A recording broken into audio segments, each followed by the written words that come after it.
Ladies and gentlemen, welcome aboard this Be Amazed flight. As we take to the skies today, I'll be letting you in on a few little-known, mind-blowing facts about all things aeronautical. From the truth behind bad airline food to how picking the safest seat might save your life, here are some of the craziest flight secrets that are never told to passengers.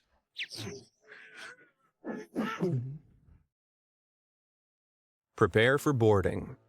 Boarding is one of the most stressful parts of airplane travel. We've all been there. You've been through airport security, you finally get to the gate, only to see a huge line of passengers waiting to board your flight. What most people don't realize is that there's not really much point to rushing to join the queue, as the majority of airlines pre-assign specific seats to passengers.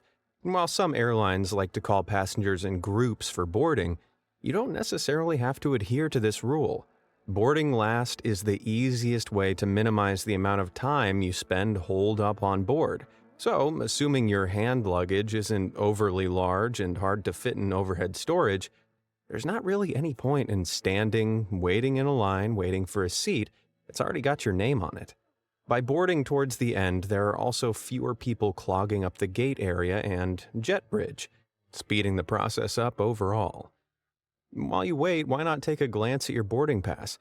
The 6-digit alphanumerical code that appears on most boarding passes is called a passenger name record, which is used to identify individual passengers, just in case there's more than one passenger with the same name.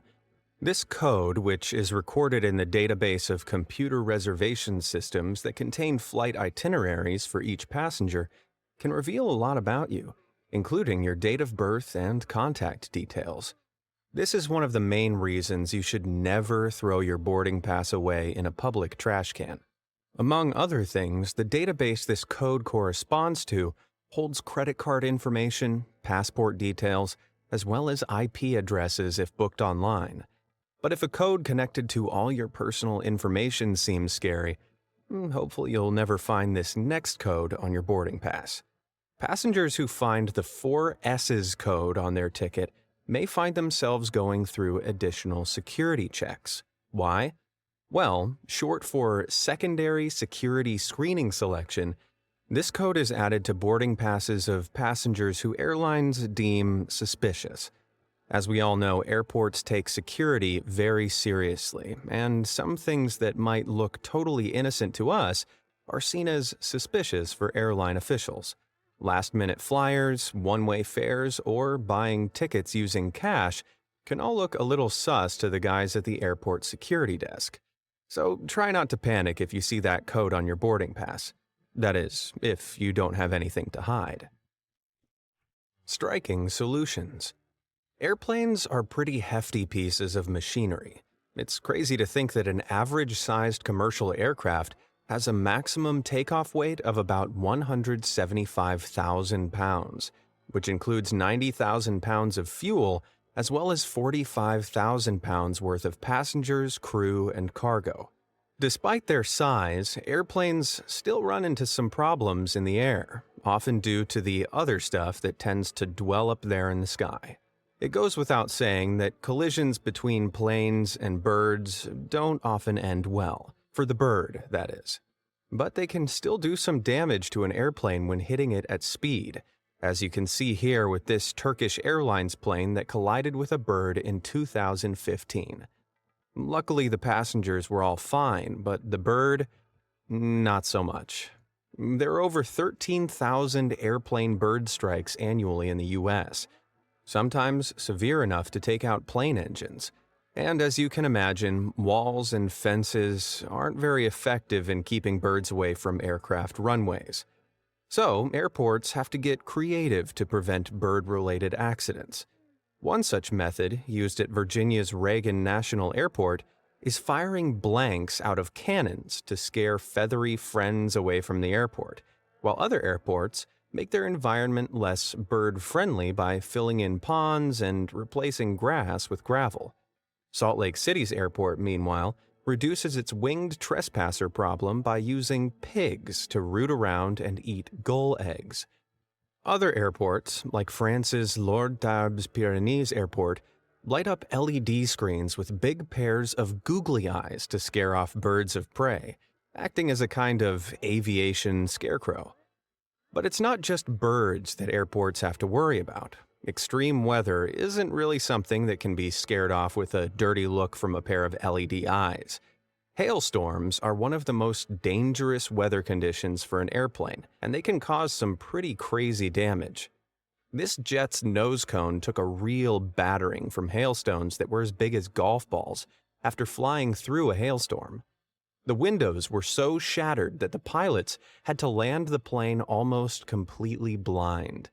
Miraculously, no one was hurt, aside from the airline's wallet, who had to pay for repairs.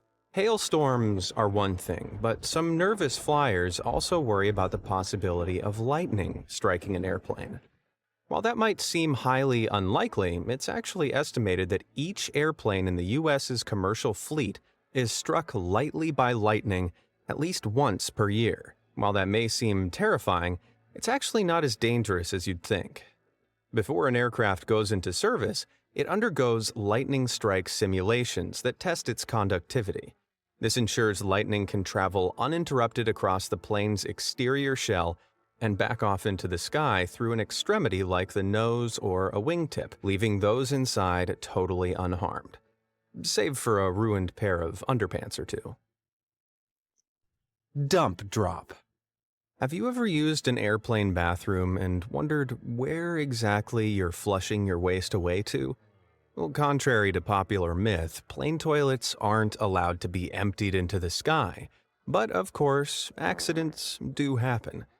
When you flush an airplane toilet, a strong suction pulls the waste away using only a very small amount of water, as a means to save weight and space on the aircraft, and the contents travel to a large, disinfectant-filled holding tank. At the end of a flight, the mixture is sucked into a tanker at the airport and then dumped. However, the frozen chunk of pulverized Smurf you see here is made up of that delightful cocktail of human waste and blue liquid disinfectant, and was found at ground level, having fallen from a plane in 2017. There were at least 27 documented incidents of blue ice meteors of this kind in the United States between 1979 and 2003, including incidents of blue ice falling through rooftops under airport landing paths. While there is no mechanism that would allow pilots or flight attendants to perform any kind of blue poopy pranks intentionally, leaks sometimes do occur from the plane's septic tank. So if you ever find a big chunk of blue ice in your backyard, trust me, it's not a blueberry popsicle. Don't give it a lick. But while we're on the topic of mile-high restrooms, I'll bet you didn't know that there's actually a secret way to unlock an airplane toilet from the outside. The next time a kid gets locked in an airplane bathroom, or you just fancy being thrown off a plane for being particularly creepy with a stranger, you can easily unlock it from the outside using just one finger. Most cabin bathrooms' exterior locks are tucked behind a metal lavatory sign, just like this one, for flight attendants to use in the event of an emergency. To open it, just lift the lavatory sign, slide the knob into the unlocked position, and then make a run for it before the flight attendants catch you like the rascal you are. Food for thought. Everyone knows that the food on airplanes is notoriously awful, but have you ever stopped to wonder why? What's the deal with airplane food? In-flight meals are typically made on the ground by industrial catering facilities close to the airport and are usually prepared between 12 and 72 hours before an intended flight. Contrary to popular belief, most airplane meals are not frozen, instead being blast chilled and transported to the aircraft for flight attendants to heat and serve on board. Some luxury airlines even have their own in-flight chefs and kitchens, like those found aboard some Etihad Airways flights. All this, and yet food in the air will never quite match up to the 5-star restaurants on the ground. So what really makes airplane food taste so bad? Turns out, it actually comes down to basic human biology. Airplane cabins have humidity levels as low as 10% while in the air, which is shockingly even drier than the Sahara Desert. When humidity levels are at rock bottom like this, our sinuses get so dehydrated that it affects our ability to taste and smell. After a bit of time in an airplane cabin, your tongue's ability to taste sweet flavors drops between 15 and 20%, while salty flavors are dulled by as much as 20 to 30%. In an attempt to counteract this, some airlines drastically increase the amount of salt and sugar in their food, so you're probably consuming a lot more calories from that in-flight meal than you think. If tasteless in-flight meals are getting you down, there is actually something you can do about it.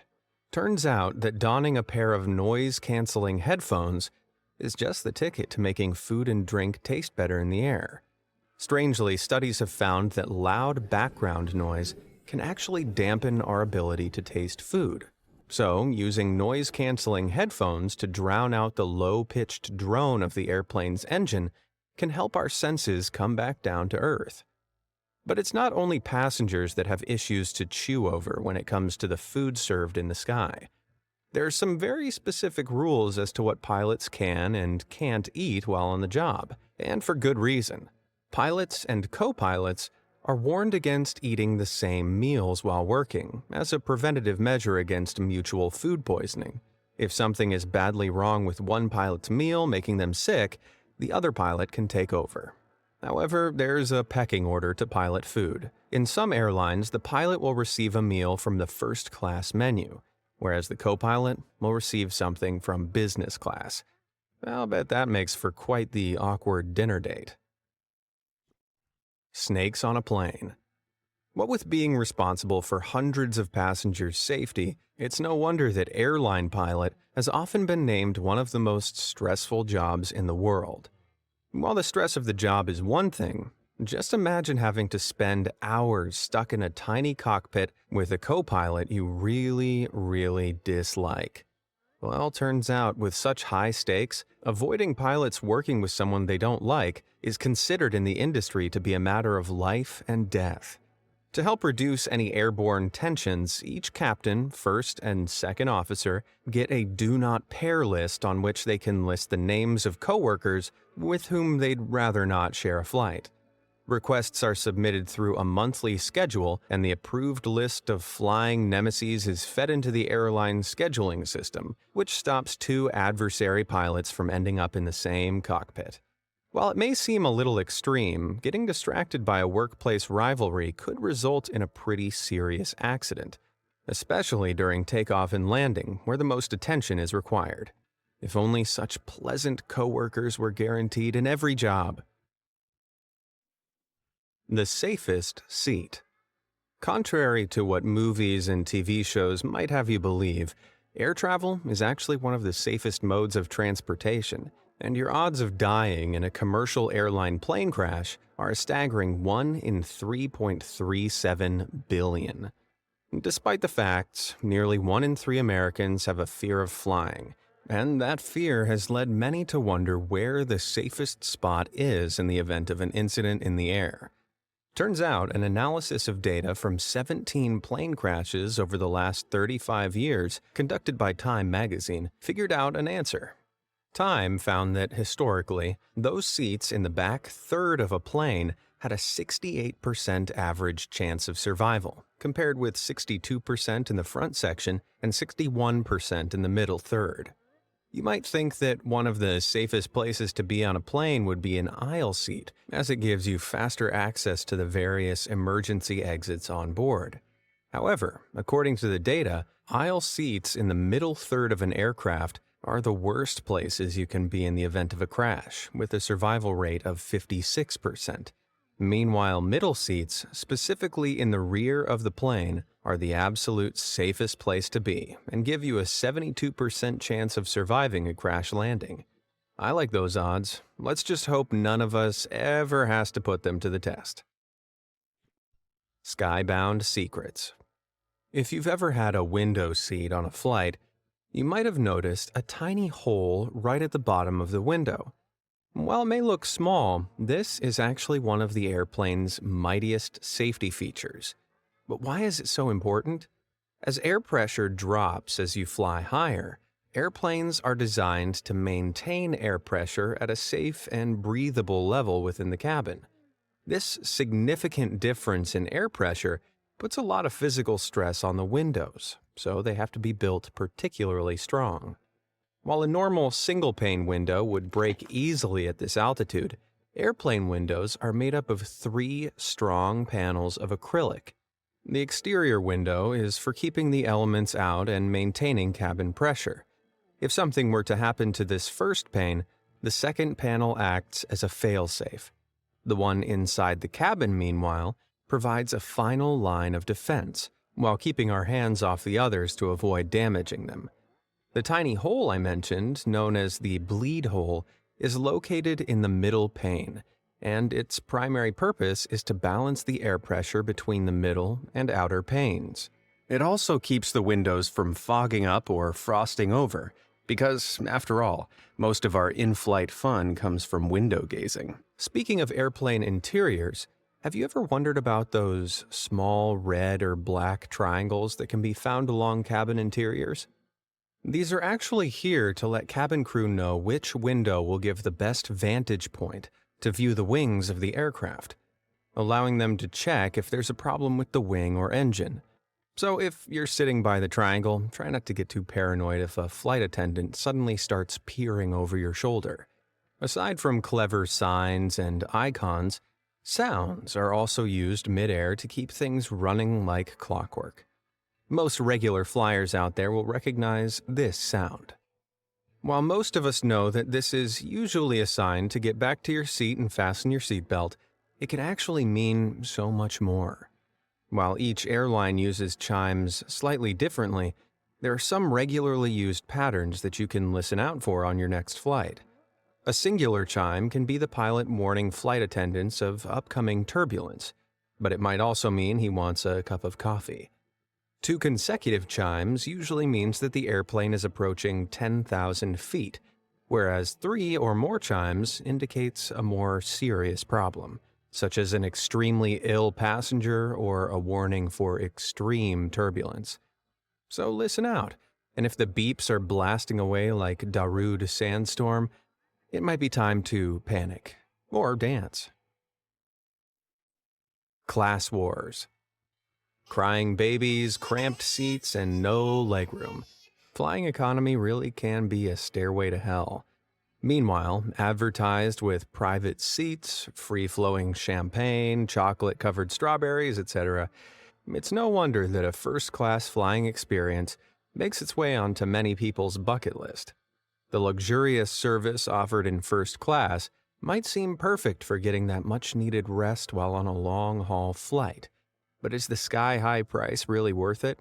Well, compared to business class, usually the second-best type of ticket, it doesn't appear so.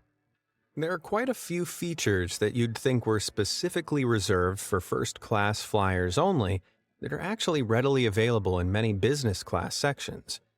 Both the first class and business class cabins of many airlines receive high-quality, multi-course meals, sometimes even served with fine china and glassware, as well as plush pillows and blankets.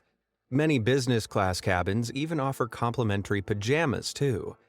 These days, many airlines are investing into maximizing their business class services with a view to ditch first class altogether, and some are even looking towards business class private pods. Really, the only noticeable differences between the two is that first class offers a slightly larger seat that sometimes comes with your own private suite, as well as a few extra items on the menu, such as champagne and whiskey. However, the enormous difference in price does not reflect the minimal difference in service. On average, a business class ticket will cost around twice as much as a standard economy seat, whereas for first class, you'll be flying to the tune of 6 times the amount paid for an economy fare. I think I'd rather save the money and spring for a hotel room upgrade at my destination. What do you think? Hit the like button for first class and the subscribe button for a fancy hotel. Or why not treat yourself to both? You're on vacation after all. Sky sleepers.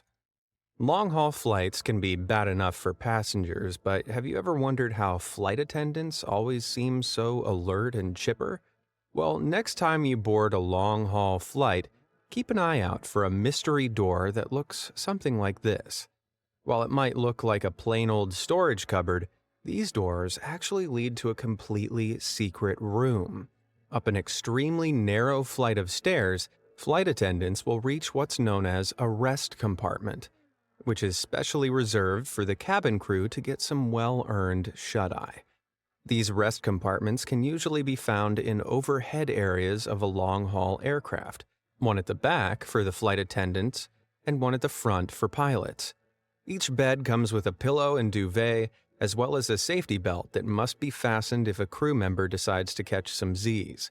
Known by aircraft employees as controlled rests, flight attendants will have a designated amount of time to rest depending per flight, and are woken up by their fellow cabin crew through an interphone when their break is over.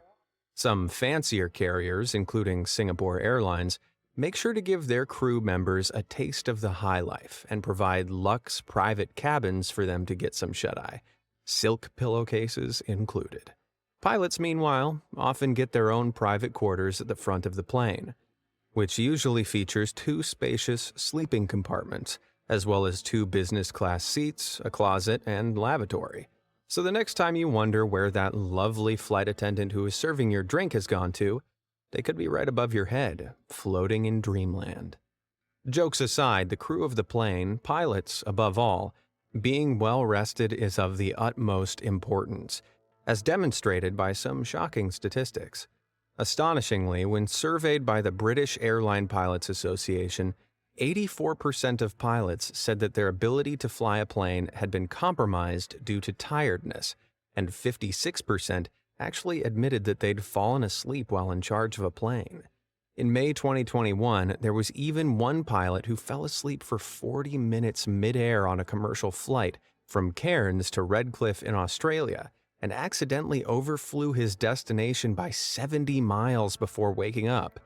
Thankfully, the majority of commercial airplanes have autopilot to maintain things like altitude, so pilots aren't actually required to be in full control of the aircraft for the entire flight.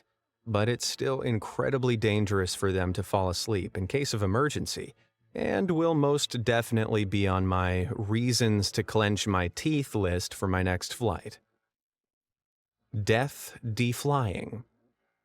While it's not something we like to think about, people die just about everywhere, and sometimes that can include 30,000 feet in the air. Although extremely rare, cabin crew must be prepared for the unfortunate event of an in-flight death. If a passenger does pass away during a flight, the crew will usually have to wait until the plane reaches its final destination to remove the body from the plane. Sometimes airlines will offer the deceased passenger a final upgrade and bump them up to the quieter first-class cabin. If there's really no room to move the deceased passenger, then the cabin crew will cover their body with a blanket after ensuring they're buckled in for the safety of other passengers. Singapore Airlines did one better than the old hide 'em under a blanket and try not to freak out method, and launched a fleet of Airbuses with compartments specifically installed to store an average-sized body in the event of an in-flight death. Known as corpse cupboards, which totally sounds like a death metal band by the way, these lockers were specifically installed on the Airbus A340-500 model, which made sense, seeing as these planes fly the longest regular non-stop passenger flight in the world. To get from Singapore to the John F. Kennedy International Airport in New York City, it takes around 18 hours and 40 minutes. I'd certainly rather have a creepy body cupboard on board than to be the flight attendant asking first-class passengers if they don't mind being sat next to a corpse for 18 hours.